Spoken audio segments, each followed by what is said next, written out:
there, Aubrey. How's everything going today? Excellent. How are you doing? I'm doing great. Aubrey, where were you born and raised? Where in the world were you born and Ooh. raised? I was born in Utah and we lived there a few years. But then we moved to Idaho when I was like 5. So this is a little tricky Oh, because a lot of people are like born and raised in the same yes. place. But Yes. then for others, like you're born somewhere and then move quickly. And so it's kind of a tricky Interesting. question. So you were What about born you? Where were somewhere you and then born and raised somewhere raised? else. Yeah. Right. I Yeah. was born and raised in the same place. So I was born and Mm. raised in Keene, New Hampshire, a little town. Our claim to fame is that we were the scene where they filmed Jumanji. So we love that. Oh, that's awesome. I love that film. The new ones or the old ones? The old one, the original. Oh, I love that Yeah, with of Robin course. Williams. Oh, I love yeah. him. I remember seeing Robin Williams run through our center of town with long hair. Like, kinda you Oh, could catch nice. a glimpse of the filming, kids got to be seconds and kids my brother's age were called in to be background actors and things. It was Oh, really that's cool. very cool. Yeah. That's awesome. Well, this is an interesting chunk to ask someone where they were born Yeah, and it is. raised. Mhm. It's just another way of saying, like, "Where are you from?" You know? But it is more specific. It's specifically asking, like, were you born and where did you grow up?" Yeah, this is a chunk. And actually, I think it's more like something that someone says rather than what they ask. I feel like people say, "Where did you grow up? Where were you born?" And That's you'd true, good point. be likely to reply, "Born and raised in New Hampshire," right? That kind Yeah, of that's thing. a really good point because Yeah. it is tricky if someone asks me that and I'm kind of like, "Well, I was born somewhere and raised somewhere Yes. else." So it's true, we don't really ask that, but we say it when we answer. Yeah. Yeah. So we have a question from a listener. We love listener questions. Guys, send your questions. Aubrey, where can they send them? Yes, you can email them straight to me, Aubrey at allearsenglish.com. But you can also leave them in a review on Yes. Spotify, Apple Podcasts, wherever you listen to your podcasts, or in a YouTube comment. These Ooh, we episodes love are that. also on YouTube if you like to watch the video of us. Hi, I'm waving. Yeah, guys, leave us your question wherever you listen. And we love getting those personal questions. So I'll go ahead and read the question, Aubrey. Here we go. I said to a friend that I heard they were raised and born in New York City. And they corrected me and said, I must say you were born and raised in New York City. Is this true? And why does it matter? So good.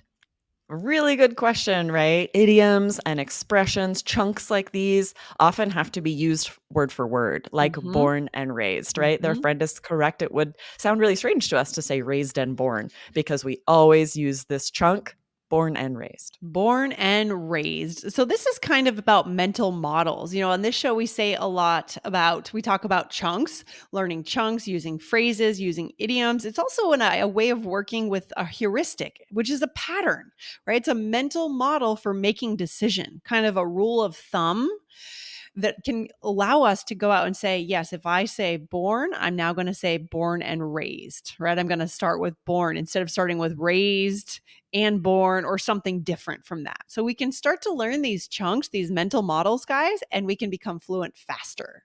Love it. Yes, exactly. We are going to share 3 more today because this is a common pattern. These models are, they exist in English. There are quite a few that follow this pattern of blank and blank, and they have to be shared in the correct order. So we'll share some today with examples. These are going to be really fun. And guys, make sure you hit follow right here on the show. We have 4 new episodes every week, right, Oh Lindsay? my gosh, so good, guys. You can listen to All Ears English every morning and learn how to connect through English fluency. So, we've talked about the born and raised, and we'll probably come back to that a little bit later. But what would be the first one, the first official one that we're going to show our listeners? Yeah, so we've got born and raised, then also we have tried and true. This is something that Okay. has been proven to be effective or reliable. I use this a lot to call something tried and true. Don't you, Lindsay? Yeah, I like it. I like it. Yeah, let's get some examples of what would be tried and true. For example, this strategy is tried and true. So, I'm not going to switch it up, right? Yeah, it means you've seen it work, right? You have tried it, Yes. it was effective. And so instead of just saying this strategy works, this is a really fun, interesting way, another way to say that. This strategy is tried and true. Yeah, I like that. Maybe you have data behind it, right? Of course, over time, we need to question those assumptions because things change. Like for Right. example, with internet marketing, one strategy could have worked in 2010 and it's not going to be tried and true in 2023 necessarily because the online landscape has changed, right, Aubrey? Right, we can't make that assumption that just because something was tried and true in the past, right? Things Yes. change. Yes. Everything evolves for sure. Here's Right. another example. My art teacher taught me a tried and true watercolor technique that I love. And in British English, do they say something a little different? We're not experts on British English, first of all. No, right? We don't always share the equivalent in English in other countries, but I saw this when I was kind of looking this up online that in British English, they often say tried and tested. So in Interesting. America, you're likely to hear tried and true. In England, you might hear tried and tested, but it means the same thing. Tried and true. I love it. So very common, guys. Learn this chunk, put it in your back pocket, and pull it out when needed. What would be the second one, Aubrey?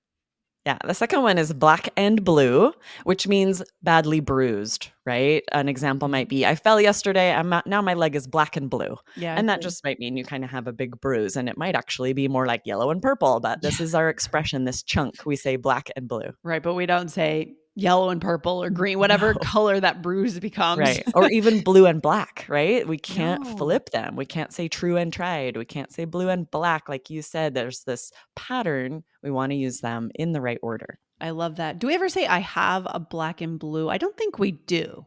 Do we? No. No. No, we Mm-mm. don't say that. Just my knee is black and blue or my bruise is black and blue, right?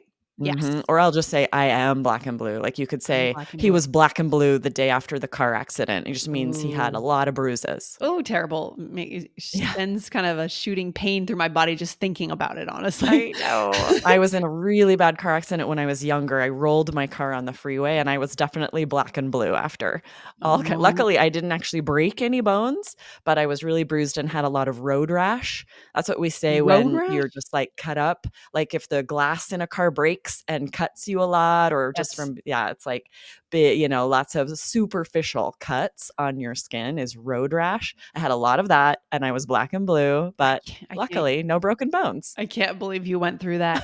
I know. Yesterday on our drive from Boston to Pittsburgh, it was insane. The trucks are weaving, cutting you off. I saw Oh, one car just cut off a truck and go right for the exit immediately. I've never oh, seen anything like it. And I was thinking to myself, if this truck weaves in front of me right now, I'm dead. I'm going 90 miles an hour. I mean, there's just no yeah. way.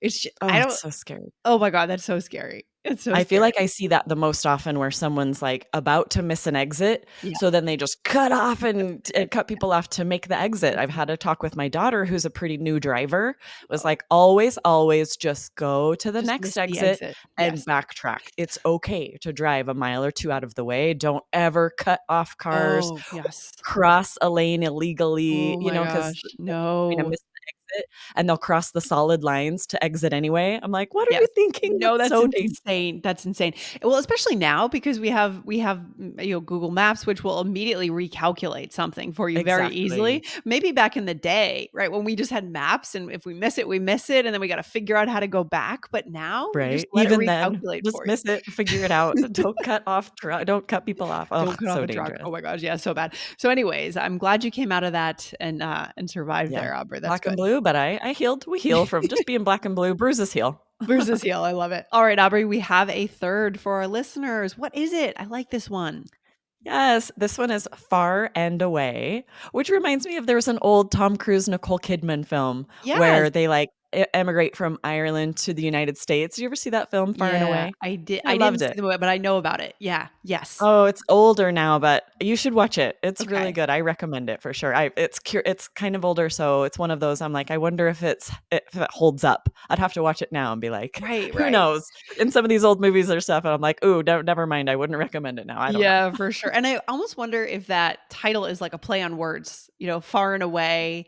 Maybe they're tying in distance along with something is being emphasized, right? Because what does it mean, far and away? Just for our listeners one Exactly, more right? time. This means, like, by a lot, right? It's used to emphasize how different 2 things are, right? Yes. So you'll also Yes. hear by, far, and away. These are very interchangeable. You hear both are accurate. And Interesting. yeah, I agree. It is a play on words for that film because they've come from Ireland to the US, so, like, they're going far and away, and also maybe, like, their love story is by far and away the most beautiful love story you could know about, something like that. Yeah, and sometimes I say by far the most beautiful love story, Mhm. and I totally take out the "and away." So, Yeah, this is totally one of those that we shorten, right? Like just mhm. saying the grass is greener instead of the grass is greener on the other side of the fence, right? We just Yeah. shorten it and say by far Just a kind of lot. to highlight outliers, things that are so much better or further ahead than something else. For example, that is far and away the best restaurant I've been to, right, in my entire life, Mm.